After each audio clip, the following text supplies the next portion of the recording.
Happy Monday. Well, as usual, today is Monday Fun Day, and I usually bring in a guest, someone who something in them really inspired me, and people who actually have been through a lot in life and at the end have found happiness. So the guy I'm bringing in today, he called himself the modern poet, and I met him maybe a couple of times, 2, 3 times, and I remember he's not my friend. We know each other, but we're not like close friends. But I remember the first time that I saw him was in the street, and he was dancing, and that caught my eyes. And that's why it was like I was just drawn to him because he was like so happy and so free and dancing in the street. And after that I found out that he have had such a troubled life. And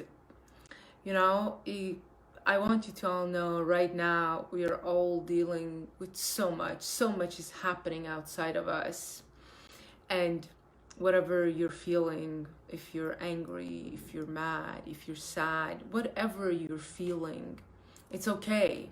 We're all allowed to feel what we're feeling. And the only way through this is to just, let ourselves feel, because when you let yourself feel, you can heal. So it's okay. First, acknowledge it, whatever happening, and then sit with your feeling, and don't be so hard on yourself.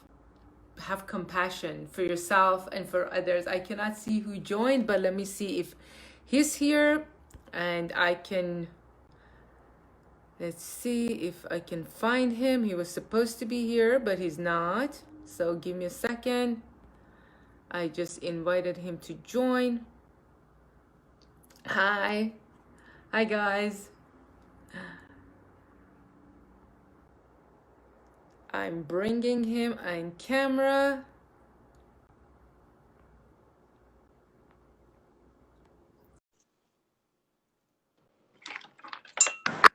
Hi. How you doing?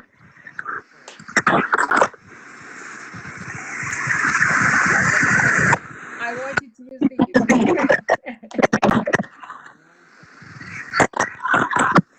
I forgot I saw this. Hi, Renee.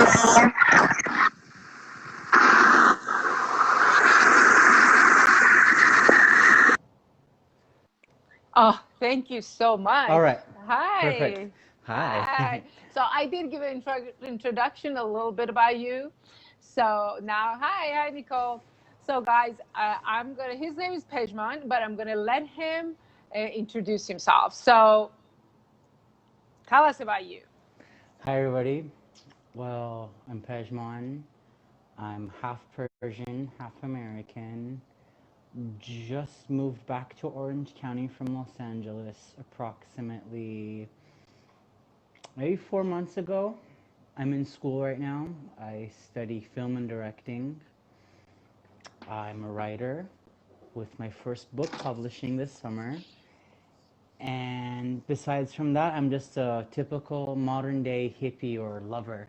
I don't know if you heard, I was just telling them that the first time I met you, I think it was like 2 years ago, in the street, you were dancing, and I was like, okay, this is my guy. I'm going to go dance with him in the street, free and happy. Hi, Matthew. So that's me every minute, every day. Exactly, right? I get it now.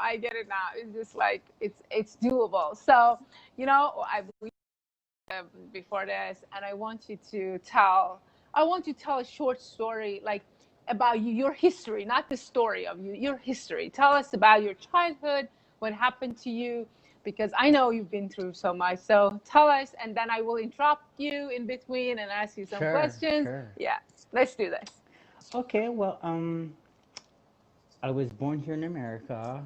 I was living in Arizona till I was approximately 10 with my mother, my father, my sister. Your mother is American, right? Yes, my mother's not American necessarily. She's Irish, Italian, and Native American. Okay. So, like, you know, a Nice. breed. Yeah. But I'm full on Persian from the father's side. Um, we had our nice little home going on. Everything was good. And then I remember coming home one day and I opened the door and man, the house was a mess. And I had never seen that before because my mother was very clean and there was a lot of broken glass, porcelain, and I'm like, oh my God, like what happened here? And as a kid, like your fear is amplified, you know, it's like whoa. So I walk in the door and I see that, and my dad instantly he sees me and he says, "You want to know what's going on? You want to see what's going on?" So he grabs my wrist, he takes me to the room, and without any filter or anything, he shows me a picture of this guy and he says, "Your mom's fucking this guy." I'm like, "Wait, what?" And I'm trying to analyze that. I'm like, "Whoa, I'm 10. How can I take that?" You know I what I mean? know.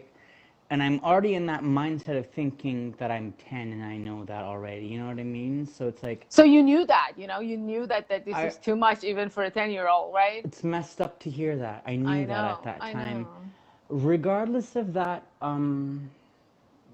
3 or 4 months later, my dad, who owned a restaurant at the time, loses everything. His partner swindles him to his last dime, and we go bankrupt.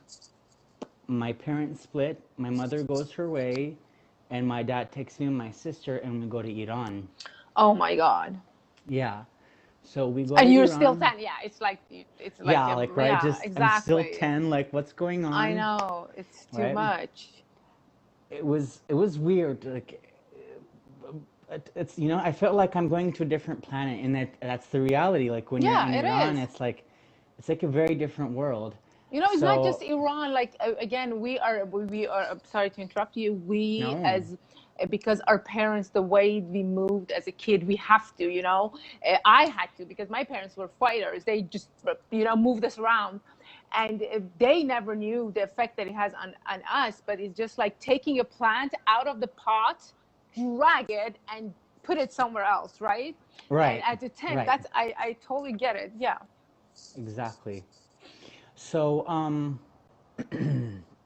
So, and you were not long, living here in Iran with your dad and your sister, right? yes, Yeah. about a year later, my dad remarried. My stepmother, who still is my actual stepmother, she had two of her own children, but they lived with the stepmother themselves. Okay. And apparently, their stepmother was a complete monster. She would abuse them mentally and physically. They would come to our house sometimes with bruises and scars on their body. And when I look back, my stepmother wouldn't be a situation that would affect her mentally. So with everything going on, and my dad with the personal he has, which I'll unravel more. Imagine I think about my stepmother. She'd be under pressure from my dad's foul actions, and then her children hurting. Who else would she have to take it on out besides me and my Oh sister? my So, God, I'm sorry, like, but I love it. I love the way you look at it. I know of it's course, now because it's like it takes a lot. Again, transformation is my business, it's my job, it's my life. So it takes a lot for a person to look back and has compassion. I feel the compassion that you have for your stepmother of now. course, I of don't I course. don't know what was going through your head then, but I assume Very that. dark. Yeah, exactly. But But you know, Elaheh, I think if I don't have compassion, that's holding on to negative energy. I love this. And if you hold on to negative energy, you're being ignorant, and ignorance withholds us from growing, you know? I So, love this. This is like, again, I have to. Again, we talked, and usually I let people right. talk, but your story is totally different, and I have to stop Thank you. you. It's And fine. this is a learning teaching moment, learning moment for all of us. Right. Right. Compassion, as a Exactly. as a kid.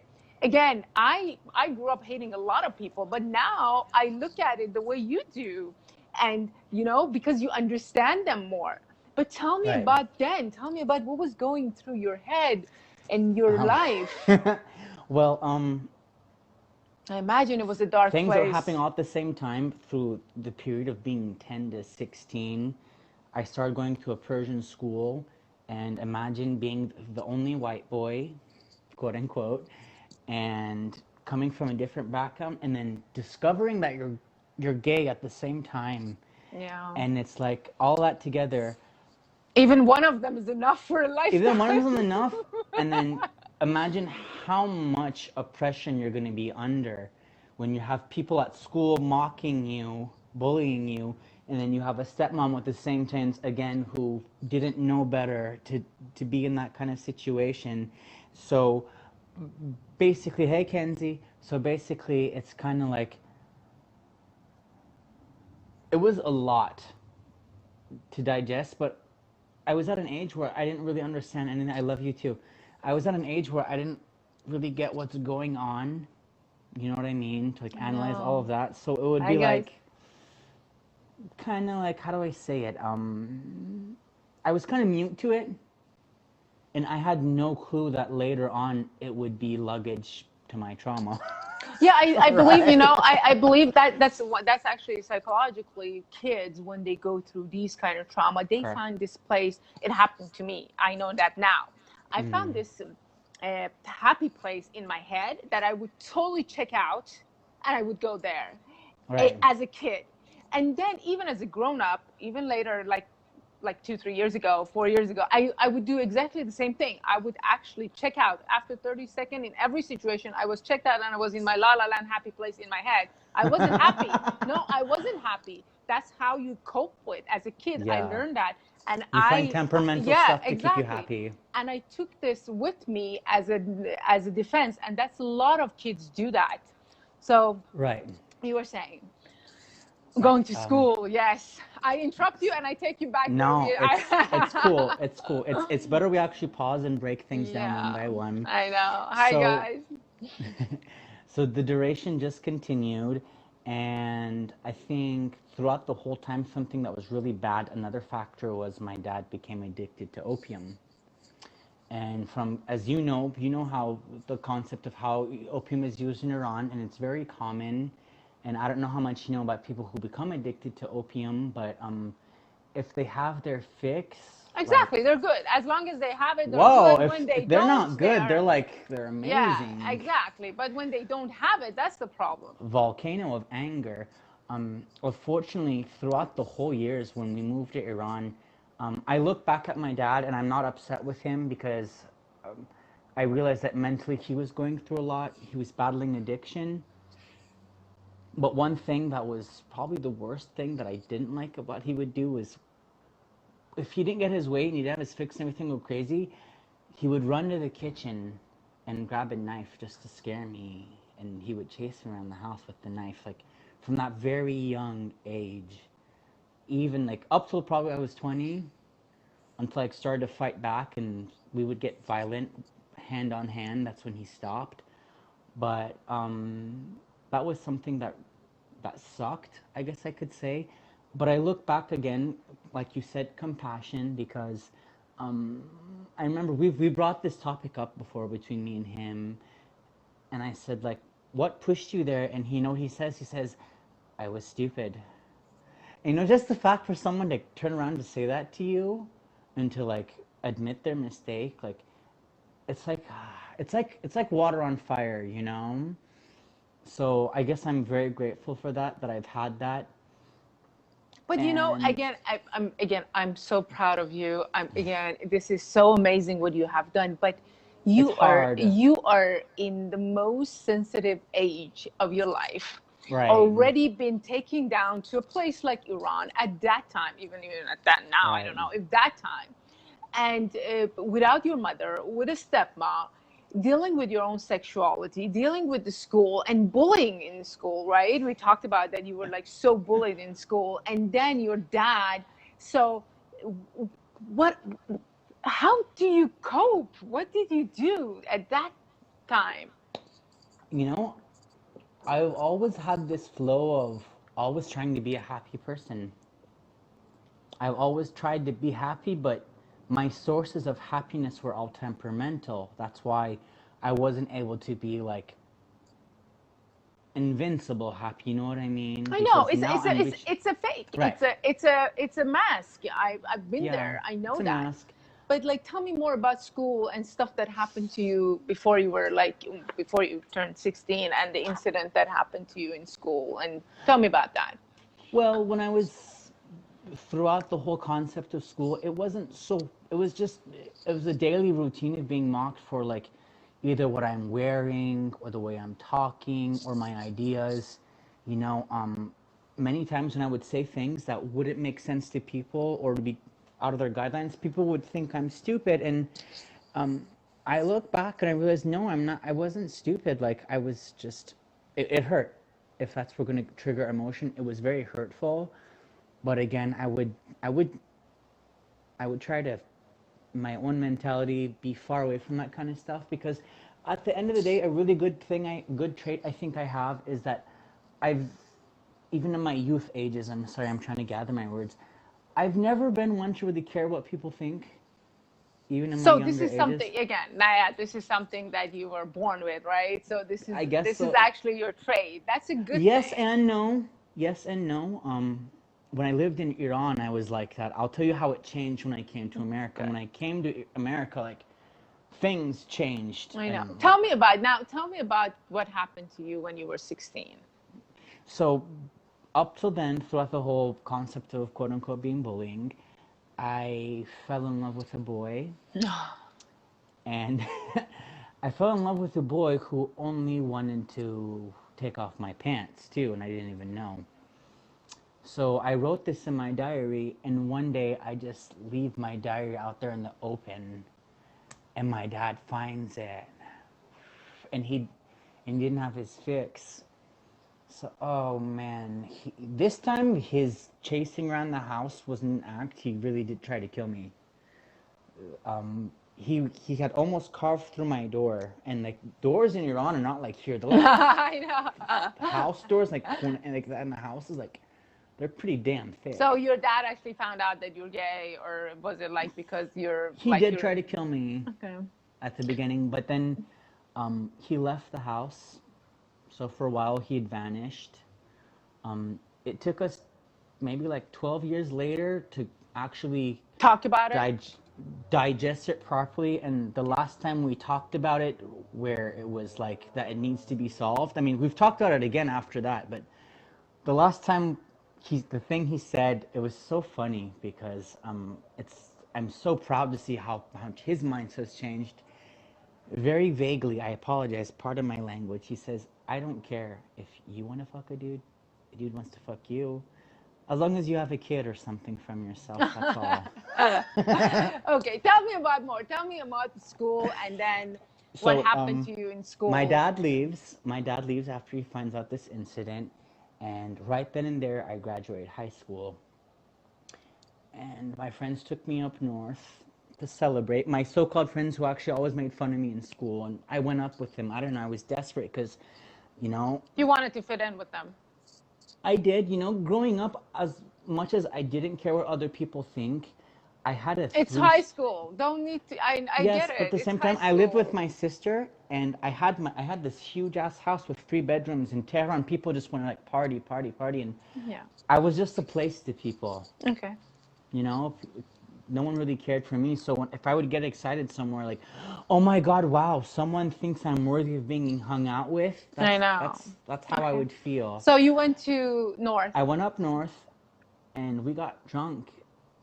I got so drunk that I passed out when I woke up, and then suddenly, my hands are tied, my legs are held by 2 dudes in the bed, and someone's dick is in my ass. Pardon my language, but that's how it's happened. I was like, wait, what? And I screamed, and they said, you know, if you scream, we're gonna slit your throat. And I closed my eyes, and then they brought a knife closer to me, and they said, no, no, no, no, no, you have to watch this. So they made me keep my eyes open as all 6 of them fucked me. Raped you, actually. Yes, They raped raped you. me. Yeah, Yeah, that's how it and is. I had to watch it. I'm like, but you know, when I look back right now, No, no, no, no. I don't want you to look back right now. I want you to talk to me because how I again, felt. I want you to Right, tell right. I'm me sorry. at that moment what was going on through your head. I felt like I had never felt that worthless in my entire life. Probably the probably the I had never felt so degraded and belittled in my life. I felt I was equivalent to like a piece of trash that was going to be thrown in the trash can. What happened next? What after? I don't want you to go into detail, but after, Well, how my did you father was cope? gone. You came back Oh, to Tehran. You went back to I came Tehran, back to and yeah, Tehran and I couldn't say a word to anybody of because course. their parents were part of like the political corruption and Even they if they could have weren't, killed you me and my couldn't. Yeah, family. exactly. There's nothing you can say about this. It was Yeah, too but how? hostile to even mention. What I happened to didn't you? cope with it, to be honest with you. Okay. I kind of like Blanked brushed it under the carpet. again. Yeah, that's what I. Again, another one Yeah. I brushed under the carpet. And Now it came you're to the now point you're where, 16, right? You're 16, 17. yeah, 17, and I realized I need to make money because my dad's addicted to opium. He's not really present, and I need money. And a 16, 17-year-old, there's not really much money you can make, so I started selling myself. Um, I know it's very modern these days, and I see a lot of people, they're like very like, okay, like I'm gonna be an escort, and they think that No, no, yeah, I don't think I know the viewer will know what you mean. It's not something luxurious that you did. It's something that you this is just had to do so to not survive. Yeah, luxurious. I yeah. did this. I didn't do this to get on a gay cruise. I did this to Yeah, like no, no. I believe me, everybody know. because It's I couldn't. There was no such thing as an EBT card in Iran to get no. food stamps. Again, No. no need to go there. Yeah. I want you to go because again, your story is so much. That's why I'm leading you. So tell me about next. Tell me about the next big thing in your life. One of the worst thing that ever happened to you in your life. Tell me about that. Well, the prostitution continued, and I started hating myself more. I gained weight a good amount, so I was known as like a gay Haide. That's what they would call me. So people who are not foreign, they would know it's like a Persian singer we refer to. It was the joke people would It's make. okay. Yeah. Anyhow, a While you couple were years, doing this, and then a couple years that you were doing this, then tell me the yes. story, the next story, please. So ultimately, I think after all this, the most painful part was just yet to come because I had thought I could never hate life enough, and life proved me wrong. Because at the age 21, we were waiting for a phone call on Easter from my mother, who is still living here in America. And my mom was very picky about making sure she calls on holidays. She'd call like on St. Patty's Day, every single day, to make sure she calls. That's just who she is. So she doesn't call, and my sister is suspicious. She's like, well, there's probably something going on. So she calls, no answer. 2 days in a row calling, no answer. My grandma calls, no answering. And long story short, she went missing. How long was she missing? 2 years. When did And I, I know it says 2 years, but 2 years seemed more like two millennials. I know. How? It Tell me was more. Tell me more about the letter and all the stuff. And so basically when my mom went missing, my mother, who had remarried, my stepfather, I mean, showed a letter to the cops saying that she left me. But I'm assuming he forged this letter because my but you mother's didn't credit know, card. right? You didn't know at that time. You know that No, now. but there was a suspicion though, Okay. like But this you, doesn't make as you, sense I know, as as a you. human. I wasn't certain. No, because when I was before I was even born, my mother left my dad once with my sister. when she was like Yeah, so you 3, she didn't, took. there was no suspicions about your stepdad, like. It was more like, well, this, because it's like, oh, this sounds like something my mother would actually do. Okay, yeah, You know what I so. mean? But for 2 years, you didn't know where she is.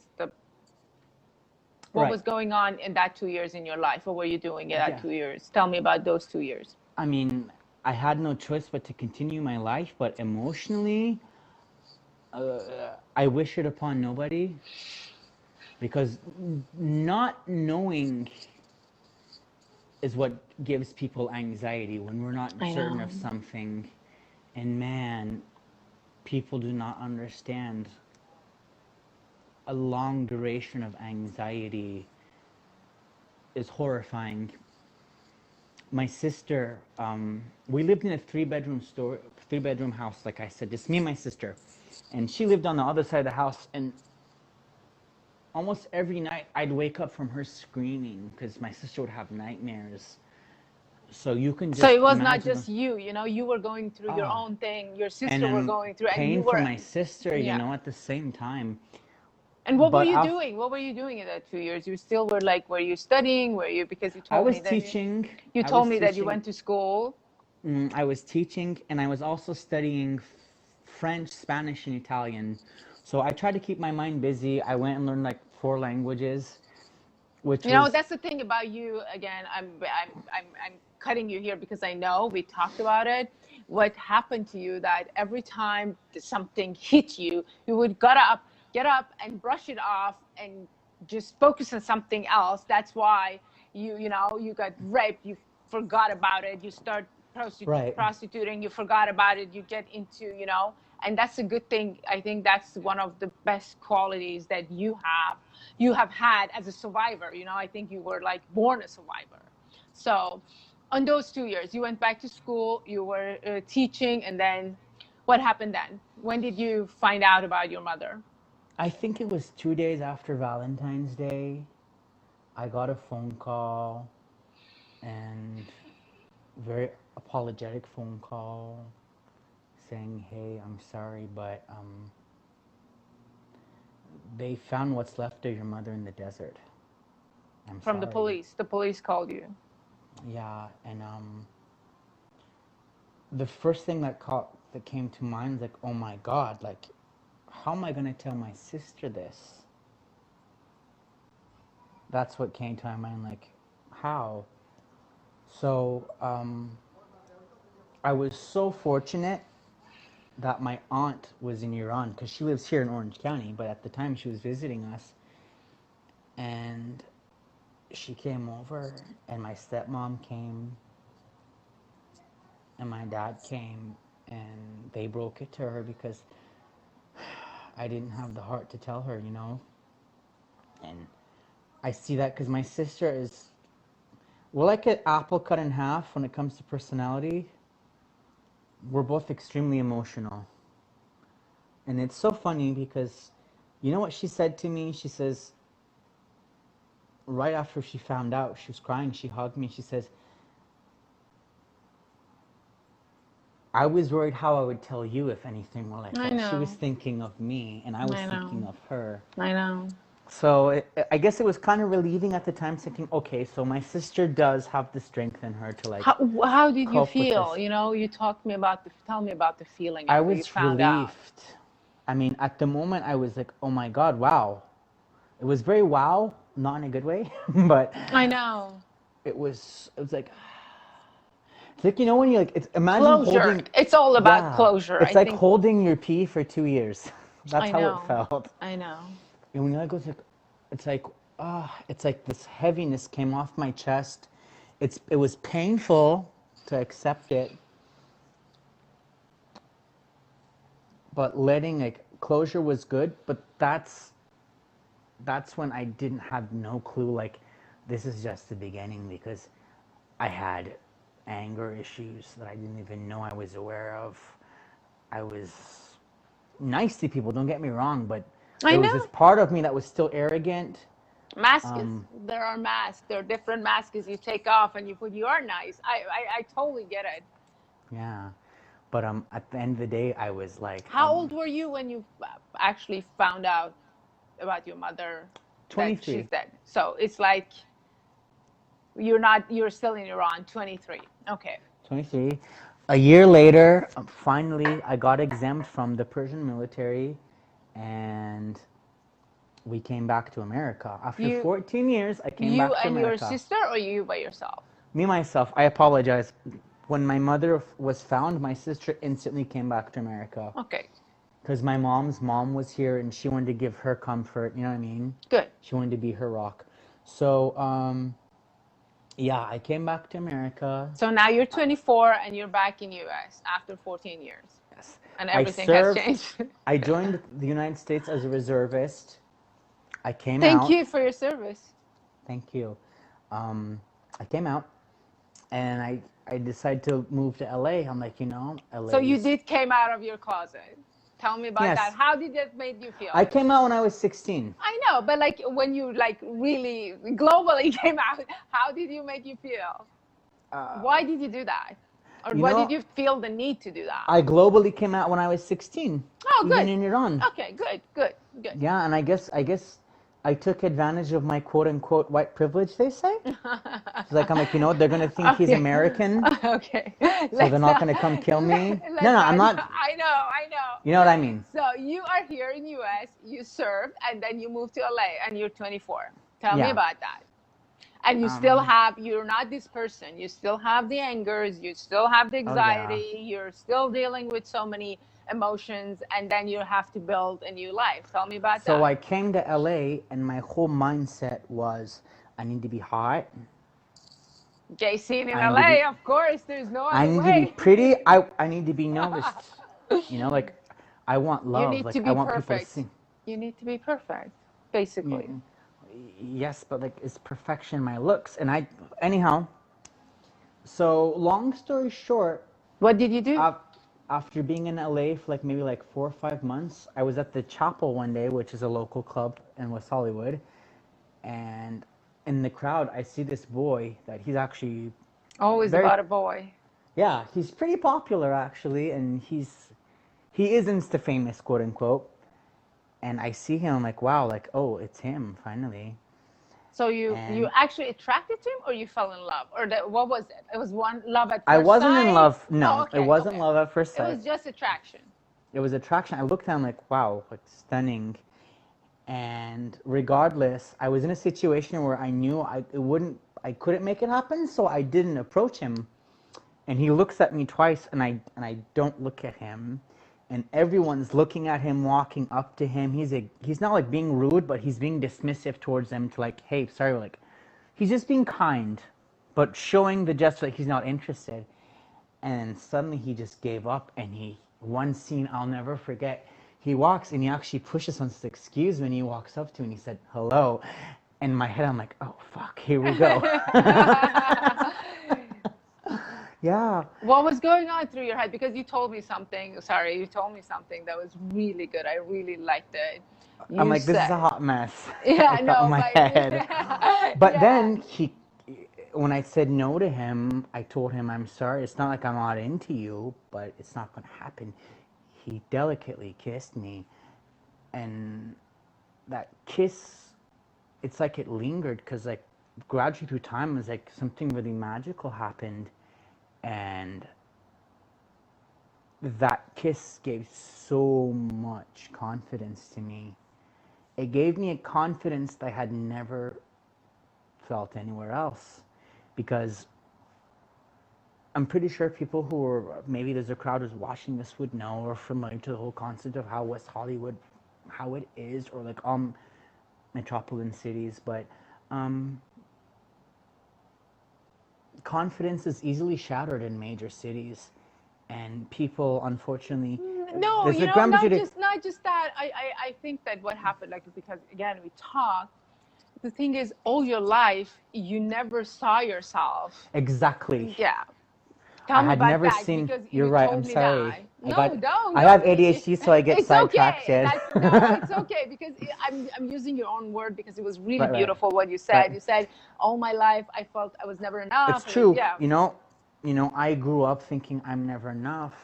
I'll never be sufficient for anyone, and no one will ever actually really want me.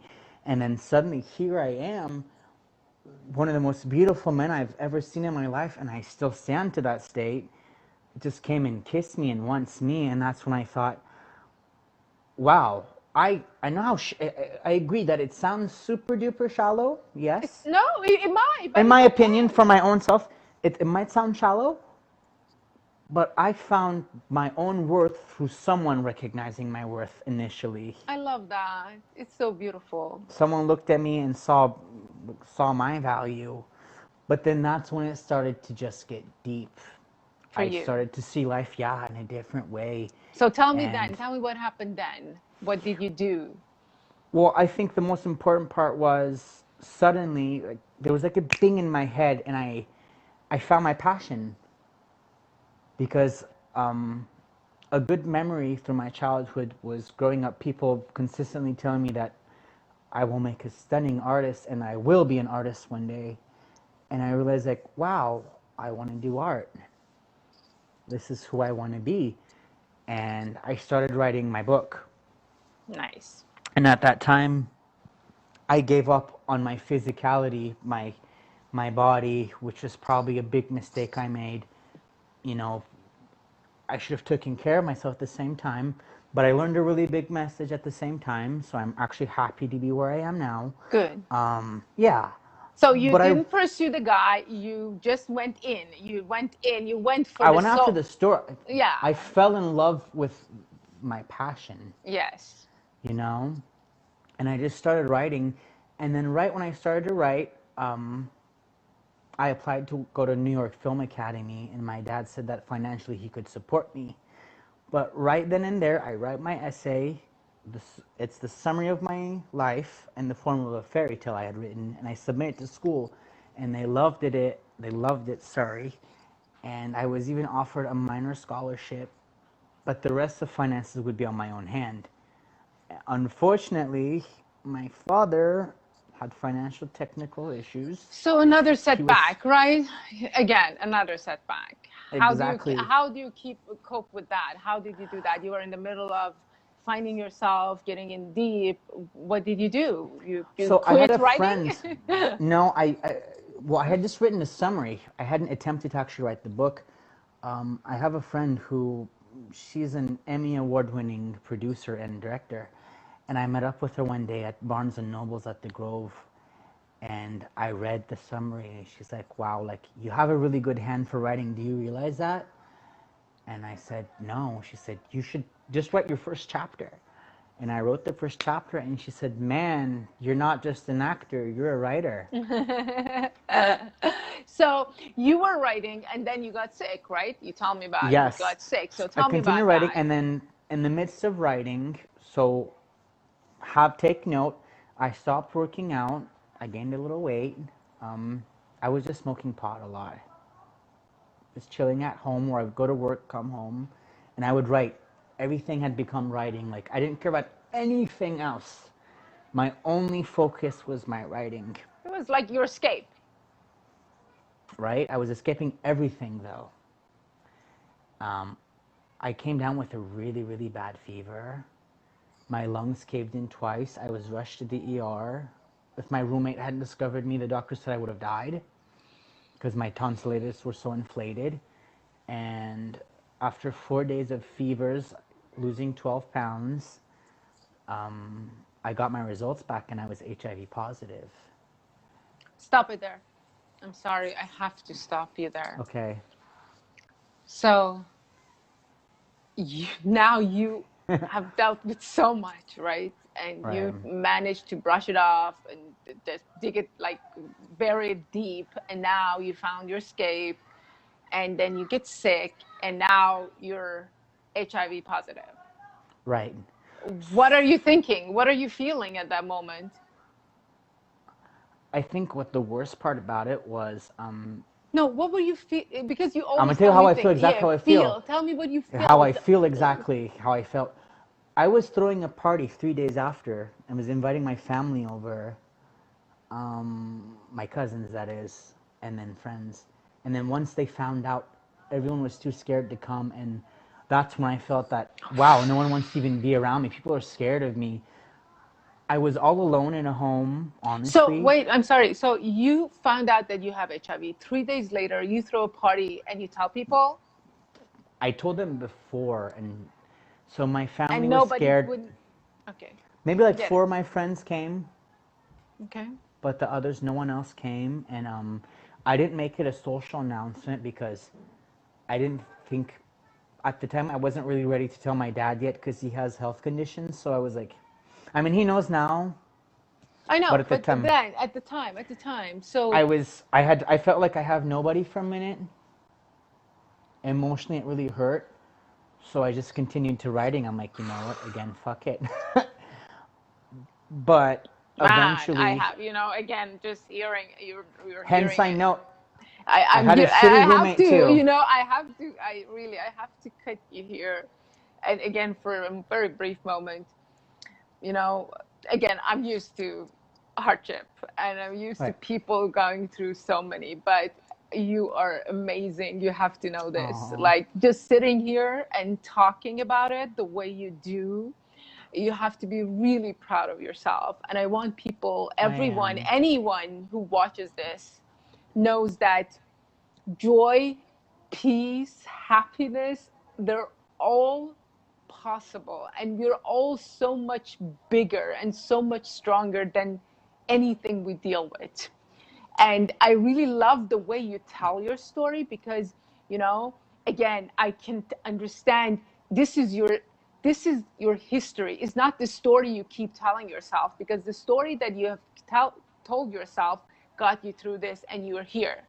And you are Right. not your history. So again, I'm sorry I had to interrupt you here because It's this is so okay. beautiful, and I just want to No. make a moment of it because I'm selfish. No, it's So fine. you are dealing with HIV, and what time? How long ago is this? This is 2018, Okay, so it's not so October. far. It's like almost a year and a half ago. Okay, Yeah. So, you're long writing. story. You have I'm HIV. writing, and then if I want to talk about my housing situation, it was a huge, ugly mess. I lived with a roommate who was very misunderstanding, very inconsiderate, excuse me is the proper word, complete belligerent asshole. I found my way out of the house and I found a new job. I was working as a server in a retirement home. And man, I was taken advantage there again too by there was waiters there who wouldn't help serve properly. And man, I was hustling and taking care of all these elder people, making sure I'm being nice to them because they're old. How much Still, longer they're you're gonna sick. live? You're going through your own illness, right? With the Yeah. pain and everything, and your anxiety and all those things. So this is hold on, because like the climax isn't even here yet. Um, I went and applied for, like, you know what, financially this job wasn't really holding up. It was hurting me financially. So I started applying for new jobs and I applied for this job in West Hollywood and I landed the job in an Italian high-end restaurant and man, tips good, everything. I'm like, wow, like positivity is like love, life is turning out good, and hence I remind, I haven't found the depth of myself just yet here. I've just found my passion yet. And I start working at the restaurant. It's day 4, and I had just quit my retirement restaurant, the retirement home. I quit the job instantly, and I receive a phone call saying, "Hey, but we don't need you anymore," because they were hiring other applicants too, and so they dropped me like a hot potato. So you lost your job. And I had already quit my other So what job. do you do now? You told me that when you were like walking in the You know streets. how I felt? Yeah, tell me I about that. felt the feeling was just like exactly how I felt when I was pillaged, when I was raped. I had never felt so worthless, and this time I was fed up. I'm 29 years old. I don't have my own home. Like I can barely afford my groceries. That's how I felt. I'm 29 and I can't even take care of myself, right? So I come home and my roommate was on vacation. And I went to the kitchen instantly, the phone in my pocket, and I slid open the thing, and I took a knife out, and I was about to like ram it into my own stomach. I had lost complete hope. I'm like, you know what? Like, I am nothing. Just want to die. I just want to die. And in that instant, in the midst of the nothingness, my phone rang, and it was my aunt. And I just started crying, and I cried, and I cried. And I guess I was just so lucky because that phone rang was my savior, right? Or else I would have been dead by now. And she financially supported me for a couple months till I actually got back on my feet. But instead of getting back on my feet, I moved to Orange County because I felt like I just needed a break from all I had experienced in LA. Yeah. You know, I had already experienced bullying in Iran, and I Yeah, but experienced a different version of bullying in West Hollywood. I get it. But after you talked to your aunt and you went back to Right. Orange County. So here's one more thing. Before I came back to 2 or 3 months before I came back to Orange County, after I had attempted to commit suicide, that's when I heard the depth. Because in my story, there's a part where I have written, I want to show you guys something real quick. So, it won't let me do it. You see these? Bird right there that's hanging? Yeah, I saw Fuzzy sticks. a little bit of it. Yeah. I only have a couple right now on the wall, but they're fuzzy sticks. And in my story, there's a part where my alter ego, the dark, he kills an entire kingdom. We're gonna talk about your story later. No, I want to say why I'm just okay. Oh yeah, okay. You want to add it? Add it. Yeah. I want to say why I'm saying this. So in my previous room, I had maybe 100 of those birds, and the symbolic part of the birds is how in my story, God, she gives up her life, a balance of life for life, to restore the lives who have died, and she says, "Now do you see how much I love you?" And then from then on, every time I look at the birds, I feel the love of God, and that's when I say, you know, I love you too. Because that's, every time I look at the birds, I can hear God saying, I love you. I can hear that whisper. Inside of you. Yeah, and I'm saying, you know, I kept saying, God, I love you too, but I want love too, you know? And I said, God, I want true love. I want it no matter what. I want that deep, that intense love that you speak of. You know, everyone's talking about, like, I'm envious of it, you know? I know, I've been there. And then I started doing, like, looking up horoscopes and all that kind of stuff. Nothing wrong with them, but ultimately it's not going to make you find love, right? Exactly. And then I contacted my aunt, and I just told her about the whole concept. And then she introduced me to interuniversalism. Okay, I have to stop you here. Right. I love your story, but I'm usually 50 minutes. Ask your questions. Like, yeah, no, I'm not gonna ask you. I have to ask you back because I don't want, again, I want to talk about that, and I want to talk about your book, and again, your story. I didn't want to miss anything. That's why I think we're gonna do a 2-part.